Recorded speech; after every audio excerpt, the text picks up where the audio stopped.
Despite chronicling the adventures of a group of youngsters, Stranger Things is a surprisingly complex and at times dark show.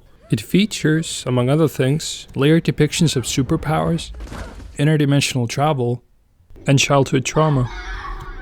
With all the seasons featuring a semi-contained storyline, but consisting of only 8 or 9 episodes, it wouldn't be unreasonable to think that the show would run into an exposition problem of some sort. After all, if this is the best that Tenet could do to explain its central concept, despite having a runtime long enough to rival the first half of the first season of the show. You mean reverse chronology? Like Feynman and Wheeler's notion of a positron as an electron, moving backwards in time. Sure, that's exactly what I meant. But throughout its entire run, the exposition in Stranger Things never becomes burdensome for the viewer. And that is thanks to a few brilliant methods utilized by the writers that stretch throughout the seasons, but that are already present in the first few episodes. Beware, spoilers ahead.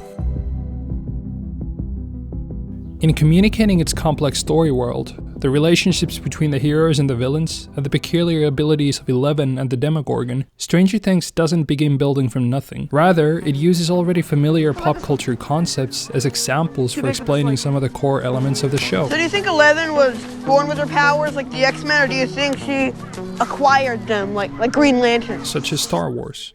After their initial encounter with Eleven's powers, Dustin suggests that Eleven might be able to do other cool stuff as well, such as float the Millennium Falcon. And although Eleven initially makes no attempt at doing so, she later proves herself to be more than capable of performing the task.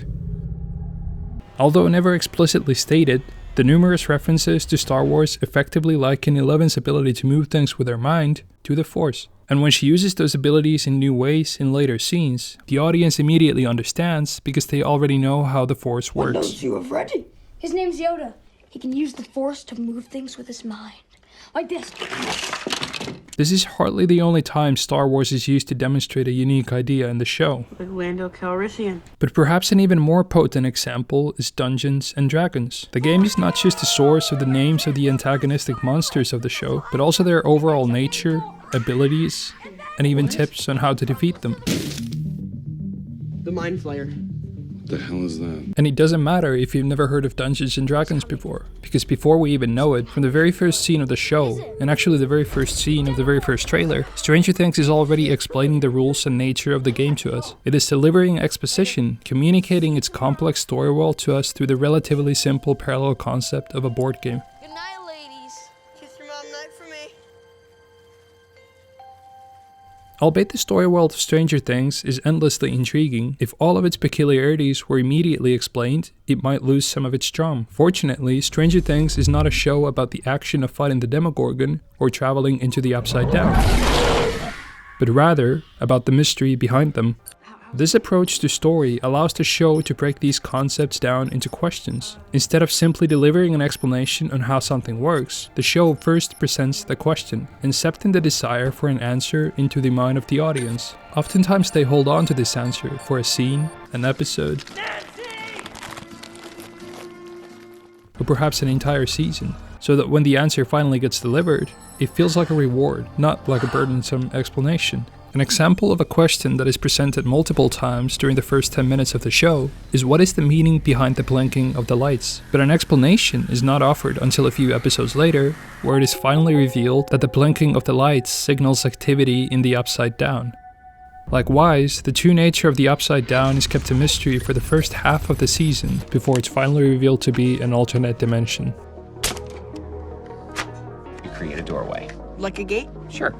Like a gate. Having a character just know everything and explain it to you can oftentimes come off as very uncreative, lazy, and frustrating. Masters in physics. We'll try and keep up. But sometimes the characters of Stranger Things arrive at a conjunction where further explanation is necessary in order for the story to make sense to the audience. Such as in the top scene, where Eleven is forced to take her powers to a whole new level in order to contact Will in the Upside Down. The audience is already vaguely familiar with Eleven's water-related powers from the flashbacks, but someone still has to explain it to the other characters in a way that doesn't feel repetitive or redundant. And in a case like this, instead of Hopper suddenly pulling a PhD in physics from his back pocket, the show utilizes the dynamics between the characters to deliver the exposition from a source that is not only informative, but highly entertaining. I have a science question. Why don't we pick this Do up you know on anything about sensory deprivation tanks?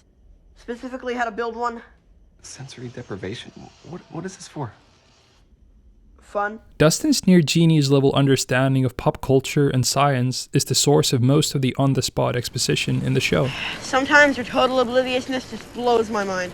But when Dustin explains an idea, it's not the same as Neil explaining it to the protagonist, because Dustin holding the power of exposition directly undermines the authority of the older characters, resulting in hilarious reactions. Seriously, how many times do I have to be right on the money before you guys just trust me? Jesus Christ, this kid's got to get his ego in check. It's his tone, right? This is why the dynamic between Steve and Dustin, for example, works so well. Henderson. Although Steve is older and by default the one with more authority and more experience with serious topics, Where'd everyone get those? Dustin's superior knowledge places him on a spot where he's free to mock Steve, Do you need to be told everything? subverting the character dynamic in an interesting way, all the while delivering pages and pages of unashamed exposition. I was right. This compass worked correctly when we left the Wheelers. Every story needs exposition. In a show like Stranger Things, which not only has a limited runtime, but also numerous characters and constantly evolving intellectual concepts, exposition is more important than ever. But it doesn't have to be delivered like oatmeal. Rather, it can be delivered in a way that is creative, engaging, and amusing for the audience.